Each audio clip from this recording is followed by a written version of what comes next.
My marriage to Kevin Hayes was a business arrangement. We had no feelings for each other. He never touched me, and I never made the first move. 6 months later, Kevin's grandfather got impatient and forced us to drink a special tonic soup. Then he locked us in a bedroom together. I curled up in a corner, muttering under my breath, "This is pointless. You can't force two people with no feelings to do anything." But Kevin just loosened his tie, his Adam's apple bobbing. His voice was low and strained. "Tina, it's working on me." 6 months into our marriage, I still wasn't pregnant. My mother was getting anxious. "Tina, maybe we should see an herbalist. You could take something to regulate your system." "I can't stand the taste of traditional medicine." "Seeing a doctor won't help," I admitted. "Kevin and I don't even sleep in the same room. How am I supposed to get pregnant?" My mother froze, her eyes filling with sympathy. She didn't bring it up again. I thought that was the end of it. But of course, she turned right around and told Grandpa Hayes. The old man was desperate for a great-grandchild, and the news set him off. That evening, he summoned us to the family estate. He leaned on his cane, his brow furrowed. "You're 27 years old. Don't you know what's important?" Kevin just smiled faintly. "Grandpa, you can't rush these things." After a tense moment, Grandpa Hayes waved his hand dismissively. "Forget it, I can't get through to you. Just drink this and go to bed." Kevin frowned at the bowl of brown liquid but tipped his head back and drank it all in one go. A drop of water slid down his throat, catching the light beautifully. Before I could process it, the housekeeper brought a bowl over to me. "Mrs. Hayes, you need to drink it, too," she said. Not daring to defy an elder, I closed my eyes and chugged it down. Only then did Grandpa Hayes look satisfied. He had the housekeeper show us to our room. The moment the door closed, I instinctively shrank onto the sofa, twisting the hem of my shirt. My voice was tight. "Kevin, what? What did your grandpa give us?" He shot me a cold look. "I don't know." I turned away, refusing to look at him. I couldn't help but mutter, "This is pointless. You can't force two people with no feelings to do anything." In my peripheral vision, I saw Kevin tug at his tight collar, his Adam's apple bobbing. His voice was low and strained. "Tina, it's working on me." Before I could recover from the shock, he had already turned and left. Then, the sound of the shower started, mixed with the sound of his ragged breathing. Half an hour later, Kevin finally came out. Water dripped from the ends of his hair, and the hastily thrown-on pajama top was open at the collar, offering a glimpse of his chest. I stared, mesmerized. I didn't move until he spoke, his voice hoarse. "I'm done. You can go." I still didn't move, just looked straight at him. He noticed something was off and frowned slightly. "What's wrong?" A strange heat was coursing through my body. I bit my lip, and the words tumbled out in a rush of frustration. "Kevin, why don't you want to sleep with me? Am I not pretty enough, or is my body not good enough?" He was clearly taken aback, his pupils shrinking. He took a step forward, his tone probing. "Are you feeling unwell? I can call a doctor." A sudden, nameless anger flared up inside me. I shot to my feet and stormed into the bathroom without a backward glance. I stayed in there for an hour before I dared to come out. I assumed he would be asleep, but to my surprise, he was standing right by the door. "Are you feeling any better?" "I'm fine." He finally nodded and turned to leave. The next morning at the breakfast table, Grandpa Hayes asked with a wide grin, "Did you two rest well last night?" I bit my lip and looked down, saying nothing. But Kevin suddenly looked up, his expression serious. "Grandpa, don't do that again." He paused. "We don't need that kind of help." The table fell silent. Everyone's ears turned red. Kevin's tone was suggestive, making it sound like we had a great relationship and didn't need any enhancements. But we both knew the truth. After that incident, Kevin went out of town on business. I spent my days in my art studio, just trying to keep busy. I wasn't exactly heartbroken over his indifference. I was just a little resentful. In Chicago, everyone knew Tina Reid was beautiful and talented. Wherever I went, I was surrounded by admirers. Everyone said my marriage to the Hayes family was a perfect match, a power couple made in heaven. So, the more polite and distant Kevin was, the more it stung. Just then, the ringing of my phone broke my train of thought. It was my friend Jessica, her voice buzzing with excitement. "Tina, want to go out for drinks tonight? I have some major tea to spill." The promise of gossip instantly lifted my spirits. I grabbed my bag and headed out the door. When I got to the bar, Jessica was already one drink in, her cheeks flushed. She was still coherent, though. The second I walked in, she pulled me into a corner. She leaned in and whispered conspiratorially, "I ran into one of Kevin's college classmates at a party the other day. Guess what he told me?" My heart gave a strange little jump at the mention of his name. "Don't tell me. He has an old flame who moved abroad?" I blurted out. Jessica burst out laughing. "You're halfway there." She winked. "But Kevin's one that got away didn't move abroad. He married her." I froze. I was sure I had misheard. "You mean the one that got away is me?" Jessica nodded emphatically. My palms started to sweat, and I gripped my purse strap tighter. "You must have heard wrong, or maybe you've had too much to drink. Yes, we went to the same university, but he was 3 years ahead of me. He was about to graduate when I was just a freshman. We barely even knew each other." Seeing my disbelief, Jessica started shaking my arm.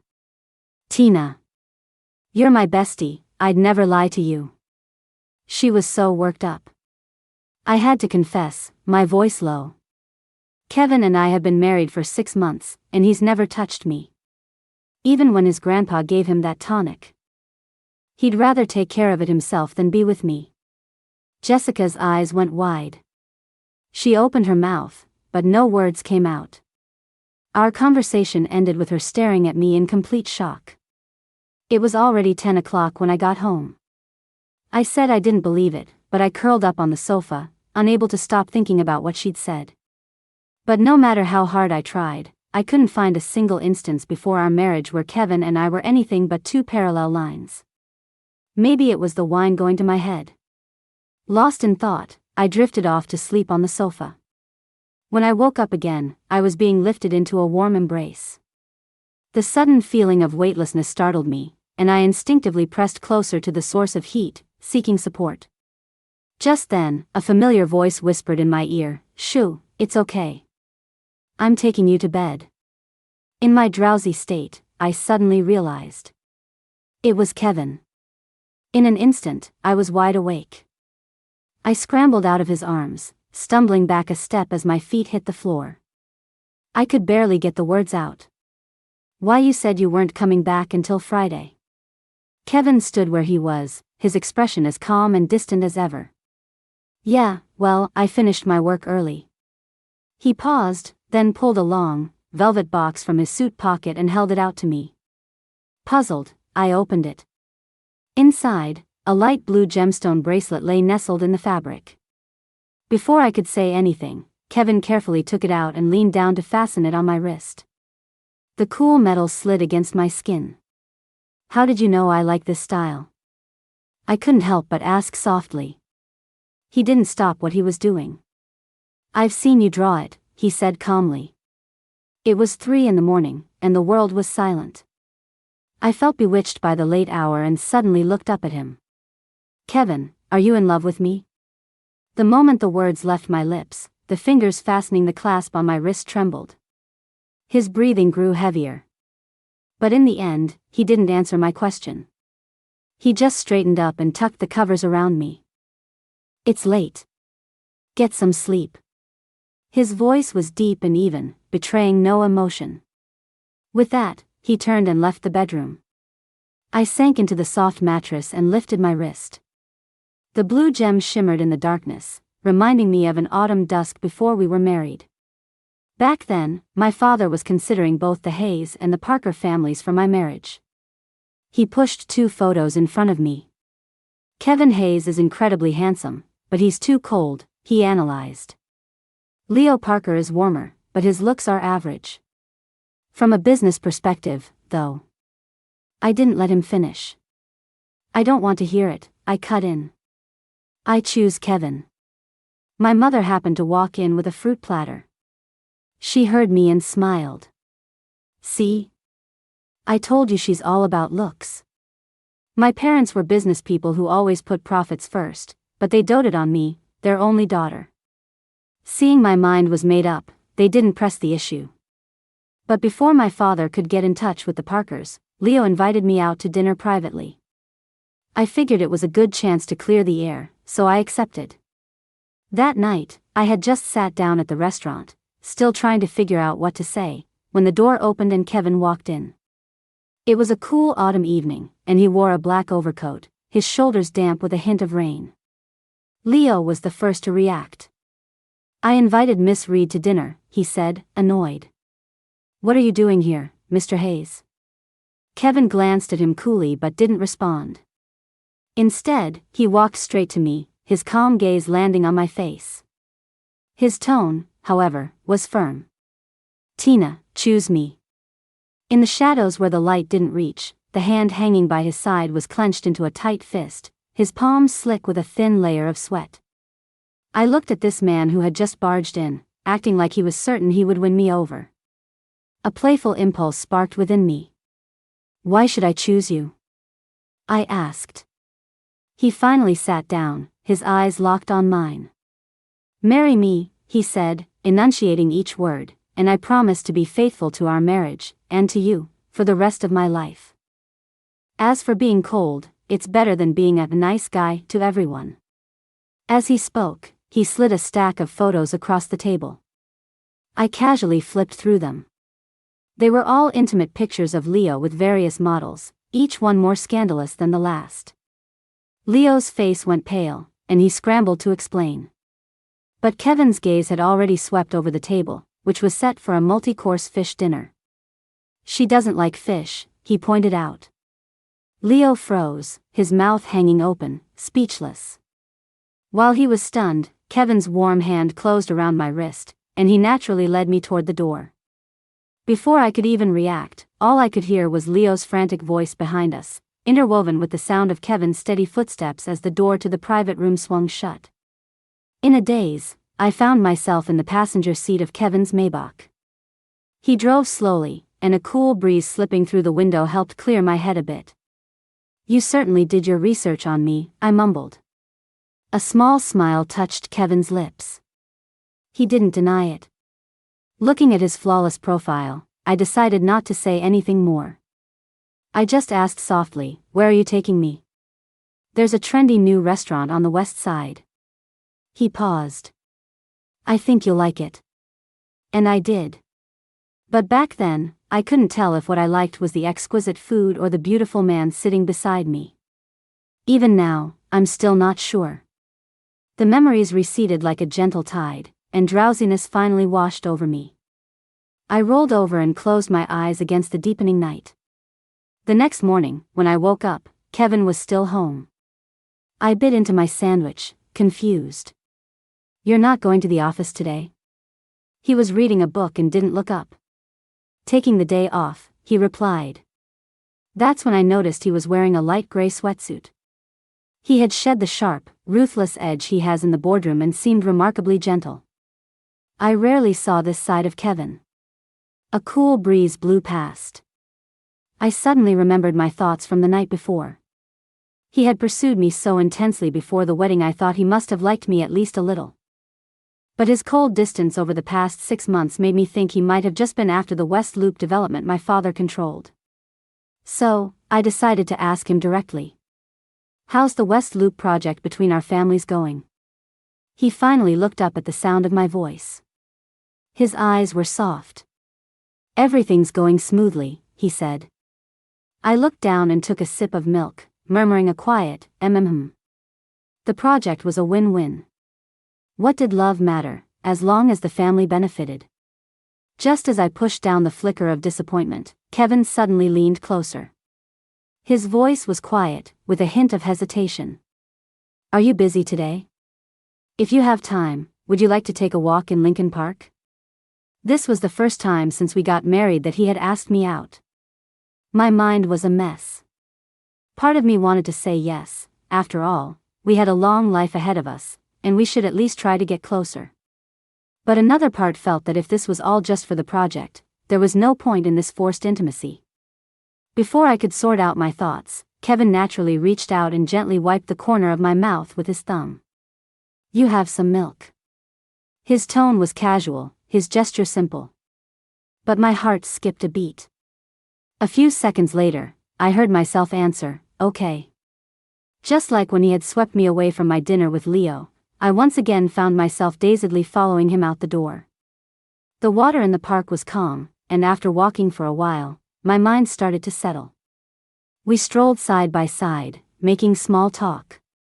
It was only then that I realized how much we actually had to talk about. Seeing me relax, Kevin casually led me toward a lawn and stopped under a large sycamore tree. Do you remember this? He asked softly, his eyes on my face.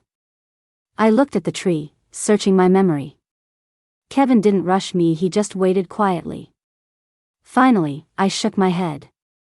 I just remember I used to come to this park to sketch a lot during my freshman year. I don't have any special memory of this tree, though. He smiled gently, as if he knew I'd say that. One time, you were drawing under this tree, and I was resting on the other side, he began to explain. You thought I was crying and quietly passed me a tissue. Hearing this, my heart jolted. A corner of my memory suddenly came loose. The afternoon sun was beautiful that day, and through the dappled shadows of the tree, I had noticed a silent figure in profile. His head was bowed, his shoulders slumped slightly, and I thought he was upset. So I quietly placed a folded tissue on the stone bench next to him and then tiptoed away with my art supplies. I never imagined that person was Kevin. The memory came flooding back, sharp and clear. The quiet profile from that afternoon finally merged with the face of the man standing before me. I lowered my eyes. I'm sorry, I said softly. I didn't recognize you. Back then, we had only seen each other at a few business functions and had never even spoken. To me, he was just a blurry figure in a crowd. Kevin smiled, as if to say it was okay. But his voice held a trace of barely perceptible hurt. It's all right. You never seem to notice me anyway. My chest tightened slightly. I wanted to ask him more, but he had already smoothly changed the subject. That evening, when we got home, I opened the door to the master bedroom's walk-in closet and froze. A few of his black, white, and gray suits and shirts were mixed in with my brightly colored dresses, quiet but conspicuous. As I stood there, lost in thought, Kevin appeared at the door, holding a pillow. His voice was gentle, his gaze questioning. Tina, can I move into the master bedroom from now on? I found the question a little baffling. Weren't you the one who insisted on separate rooms in the first place? I couldn't help but retort softly. He didn't answer directly but walked into the room and placed his pillow firmly next to mine. Then he slowly explained, we had just gotten married and didn't know each other well. I was afraid you wouldn't be comfortable. I watched his back as he, already changed into his loungewear, replied with a terse, oh. But secretly, I was happy. I just carefully hid that little spark of joy.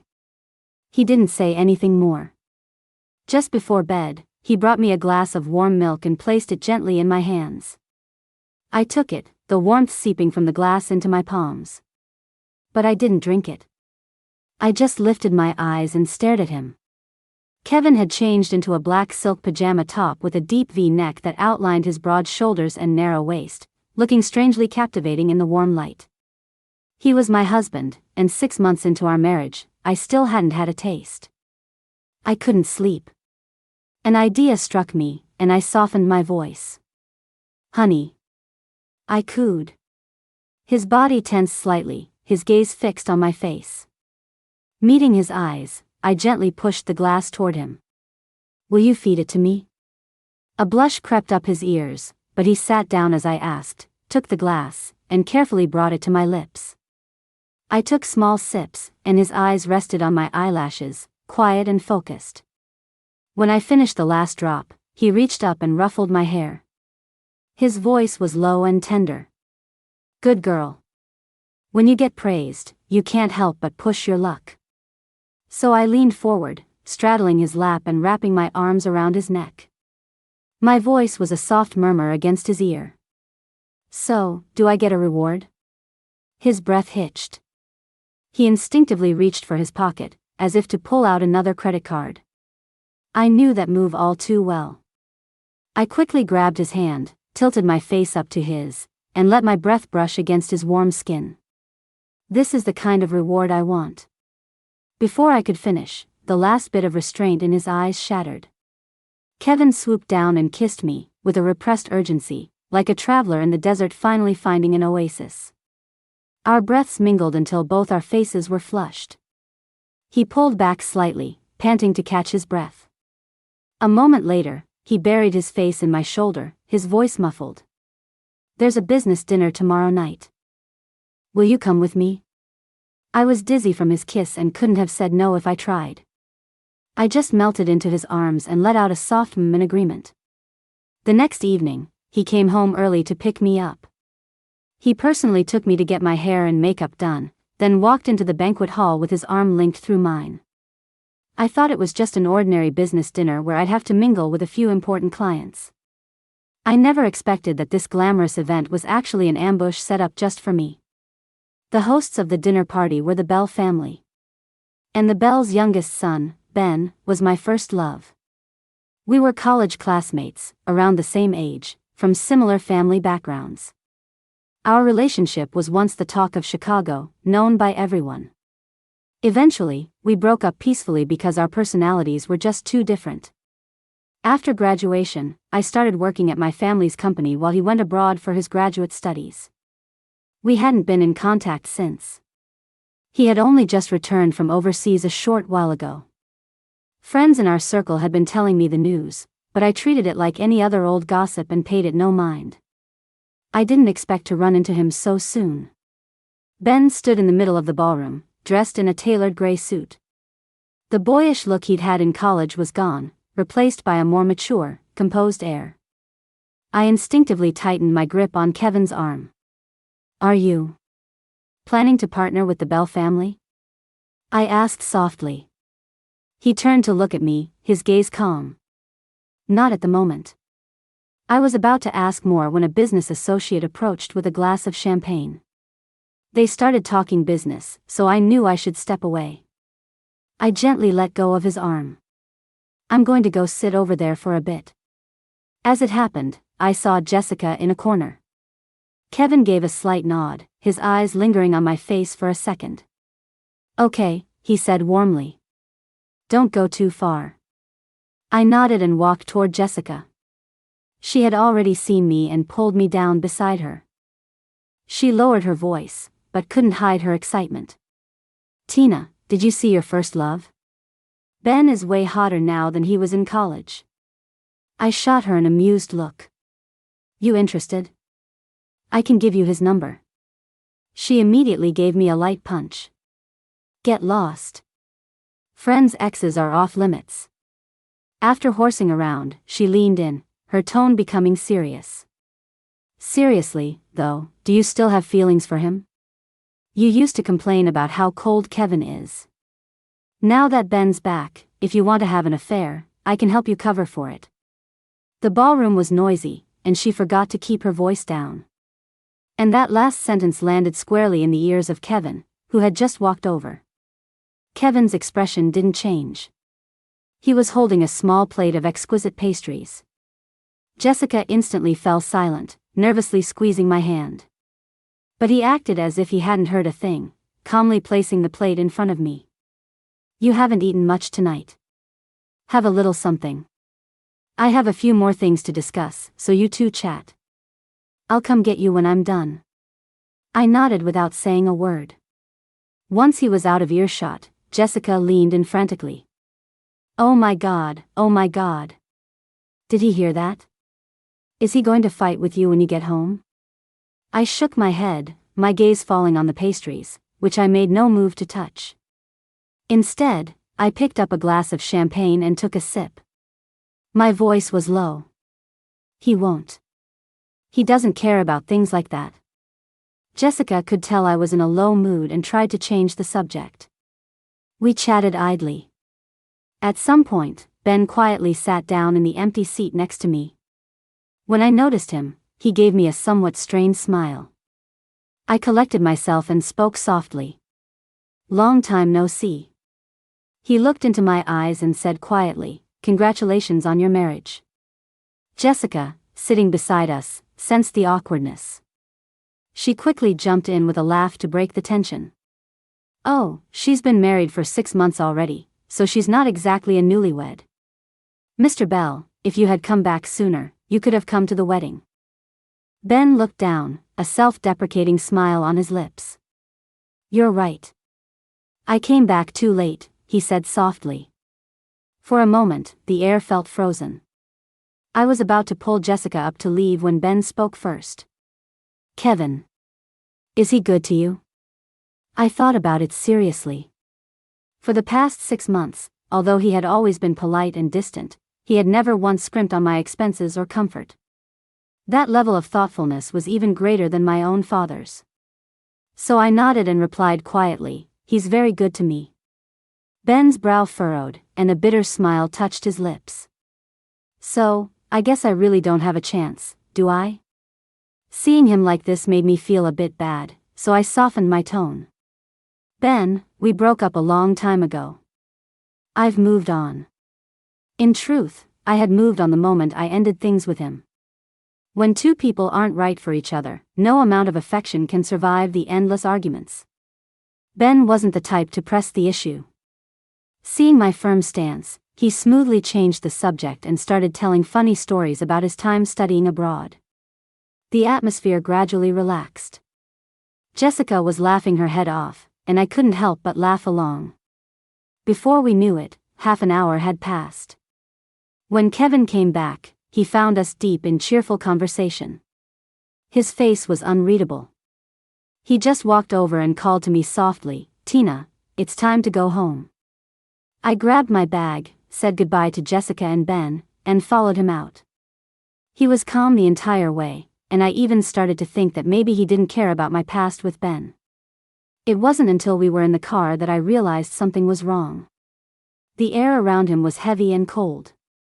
His jaw was clenched tight, and he didn't say a word.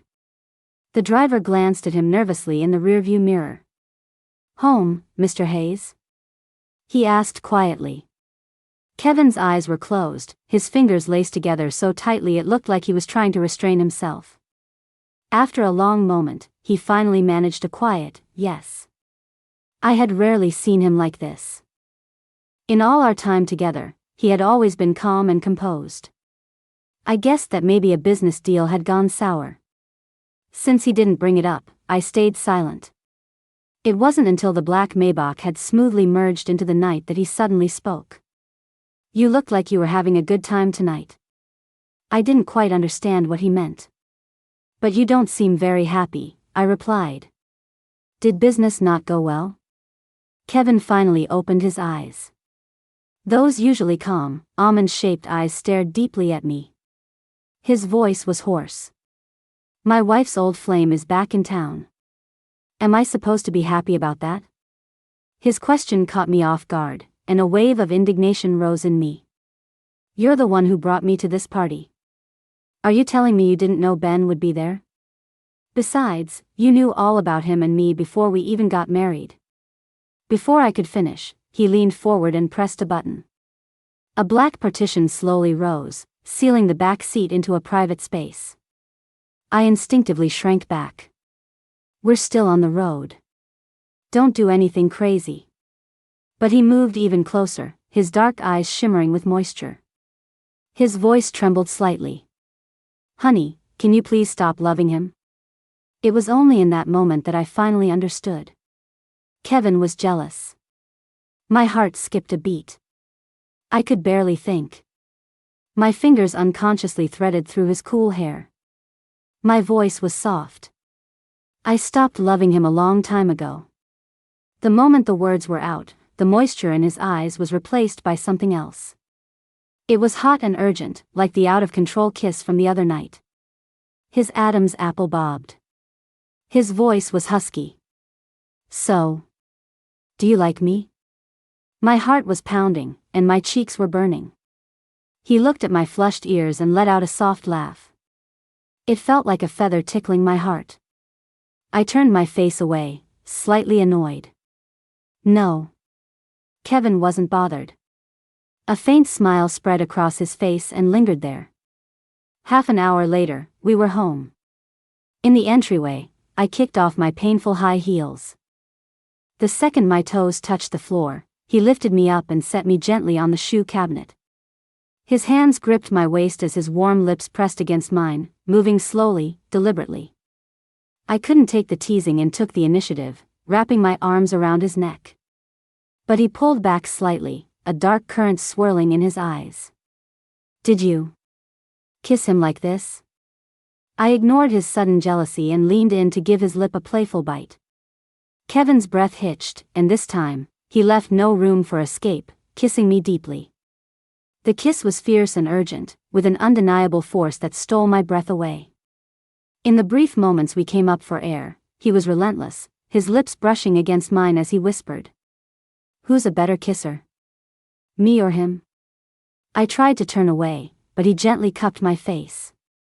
His eyes burned into mine, stubbornly waiting for an answer. Defeated, I confessed softly, I've already forgotten what it was like to kiss him. A smile finally blossomed in Kevin's eyes, and he bent down to kiss me again, this time more tenderly. Lost in the moment, I reached for the buttons on his shirt, but my fingers were trembling so much I couldn't undo them. He chuckled, his warm breath tickling my ear. Tina, are you sure? I didn't answer. I just took his hand and slowly guided it downward. His fingers paused for a fraction of a second, and then he couldn't hide his smile anymore. Okay. Let's go to our room.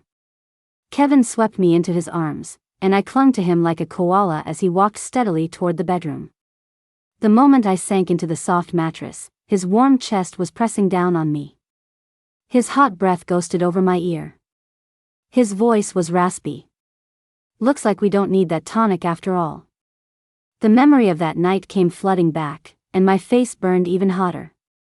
I buried my face in his chest, refusing to look up. Seeing this, Kevin let out a low laugh and stopped teasing me. With one hand, he deftly undid the buttons on his shirt. As the night deepened, the room filled with warmth and tenderness. The sun was high in the sky when I finally woke from a deep sleep. When I opened my eyes, I found Kevin still lying beside me. He was propped up on one elbow, the fingers of his other hand idly twirling a strand of my hair, his deep gaze filled with endless tenderness.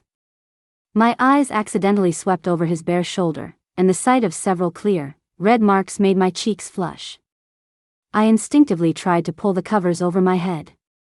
But he easily scooped me, blanket and all, back into his arms. He laughed softly. What are you hiding from? I buried myself deeper in the blankets, unsure how to answer.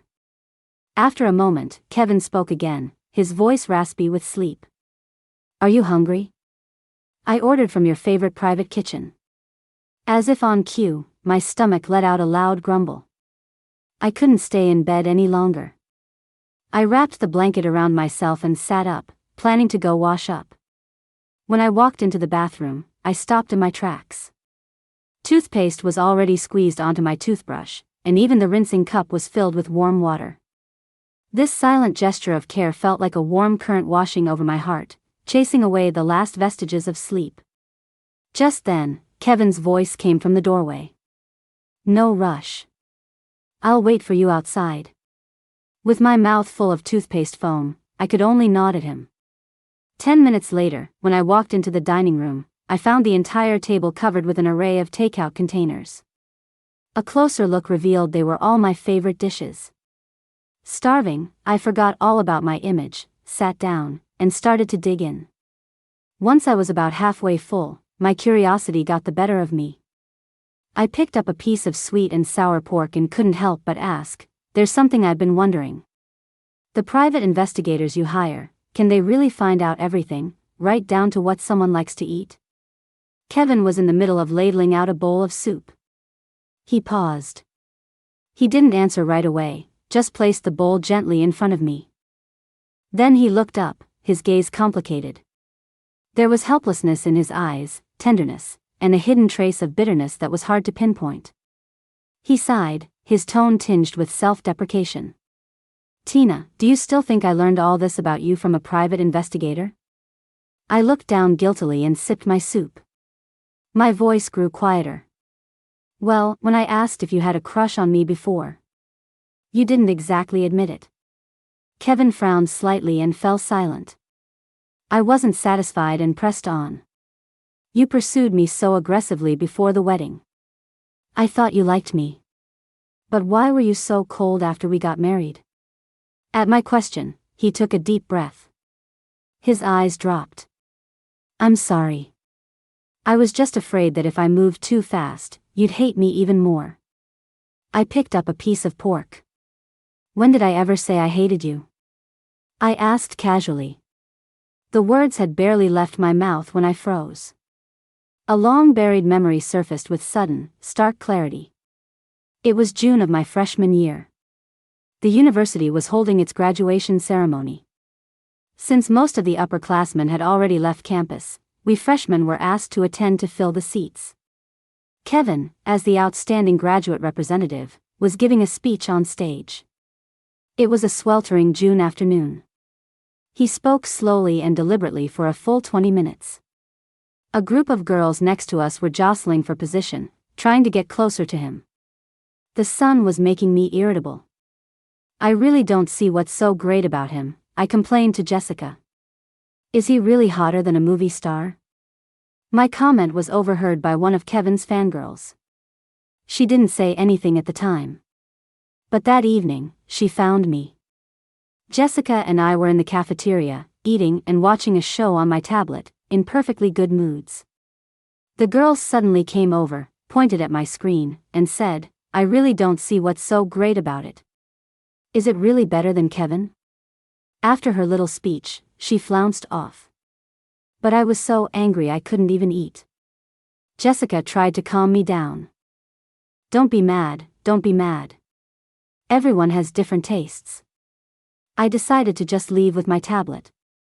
But as I looked up, my eyes met Kevin's.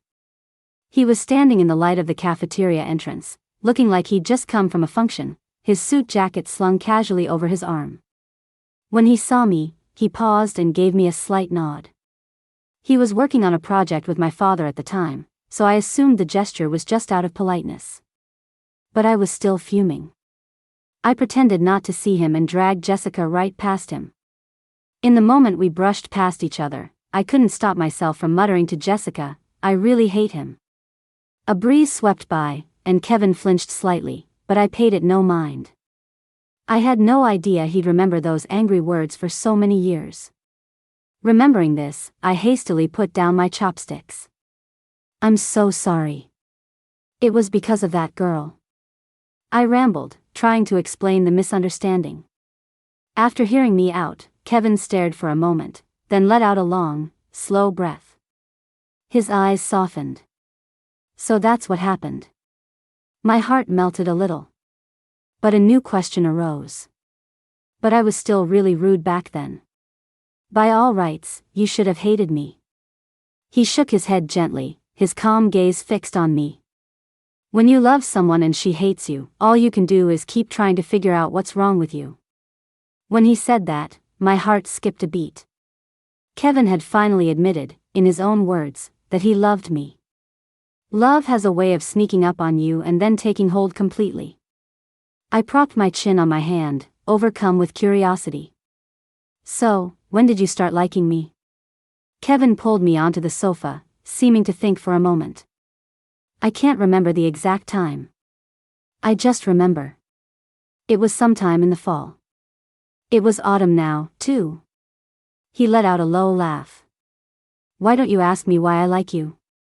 he countered. I immediately lifted my chin. I put on a confident act. I'm amazing. Anyone who gets to know me would naturally like me.